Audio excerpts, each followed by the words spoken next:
आज हम लोग अम्लों की परिभाषा और उनके सामान्य भौतिक व रासायनिक गुणों में अध्ययन करेंगे। देखिए, ऐसे पदार्थ जो जलीय विलयन में हाइड्रोजन आयन यानी H+ आयन देते हैं वे अम्ल कहलाते हैं। जैसे हाइड्रोक्लोरिक अम्ल HCl, सल्फ्यूरिक अम्ल H2SO4, नाइट्रिक अम्ल HNO3। अम्लों का स्वाद खट्टा होता है और अम्ल नीले लिटमस को लाल में परिवर्तित कर देता है। तो अम्ल क्या होते हैं भाई? वे पदार्थ जो जलीय विलयन में हाइड्रोजन के धनायन देते हैं यानी H+ आयन देते हैं वे अम्ल कहलाते हैं। और अम्लों का स्वाद कैसा होता है? मैंने भी आपको बताया, अम्लों का स्वाद खट्टा होता है और अम्ल क्या करते हैं?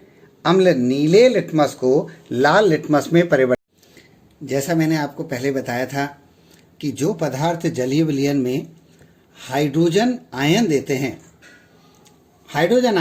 यानी H+ आयन देते हैं और हाइड्रोजन आयन के अतिरिक्त अन्य कोई धनायन नहीं देते, धनायन यानी जिस पर प्लस का आवेश होता है, वे अम्ल कहलाते हैं।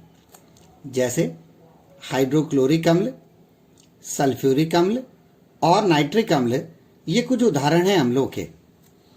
प्रथम उदाहरण में देखिए, हाइड्रोक्लोरिक अम्ल के जलीय विलयन में H+ यानी हाइड्रोजन आयन और क्लोरीड एनायन प्रेजेंट हैं।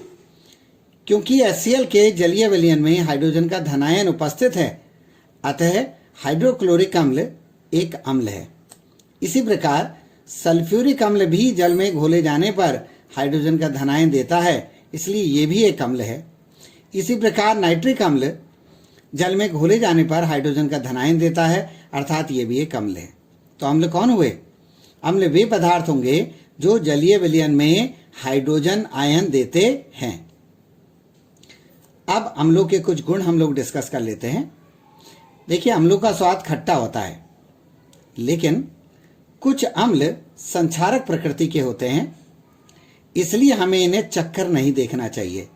जैसे सांद्र सल्फ्यूरिक अम्ल को कभी भी चक्कर के हमें नहीं देखना होता। इसी प्रकार अम्ल जल में विलयशील होते हैं और मैंने आपको बताया था कि अम्ल जल में घोले जाने पर हाइड्रोजन आयन देते हैं। जब हम अम्ल के जलीय विलयन में नीला लिटमस डालते हैं तो वह नीला लिटमस को लाल कर देता है। चौथा गुण इसका है भाई कि सक्रिय धातुएं, बेटा वो धातुएं जिनकी अभिक्रियाशीलता हाइड्रोजन से ज्यादा होती है वे सक्रिय धातुएं कहलाती हैं। सक्रिय धातुएं अम्लों से क्रिया करके हाइड्रोजन मुक्त करती हैं। हाइड्रोजन एक रंगहीन गंधहीन गैस है। देखिए, Zn यानी जिंक ने सल्फ्यूरिक अम्ल से अभिक्रिया करी तो Zn ने हाइड्रोजन को विस्थापित कर दिया और बना लिया ZnSO4 जिंक सल्फेट और हाइड्रोजन गैस मुक्त हो गई। इसी प्रकार मैग्नीशियम हाइड्रोक्लोरिक अम्ल से अभिक्रिया करके हाइड्रोजन को विस्थापित कर देता है, बना मैग्नीशियम क्लोराइड और हाइड्रोजन गैस मुक्त हो गई। पांचवा गुण बेटा, अम्ल धातु कार्बोनेटों, देखिए carbonate CO3 double negative ion, इन्हें कार्बोनेट कहते हैं। अम्ल धातु कार्बोनेटों से अभिक्रिया करके लवण, जल और कार्बन डाइऑक्साइड गैस बनाते हैं। जैसे देखिए, यह है sodium carbonate. Sodium carbonate sulphuric अम्ल से अभिक्रिया करता है, तो अभिक्रिया कैसे होगी? NaSO4 से अभिक्रिया करके Na2SO4 बना लेगा और इधर बनेगा कार्बोनिक अम्ल H2CO3। H2CO3 वाटर और कार्बन डाइऑक्साइड में विभक्त हो जाएगा।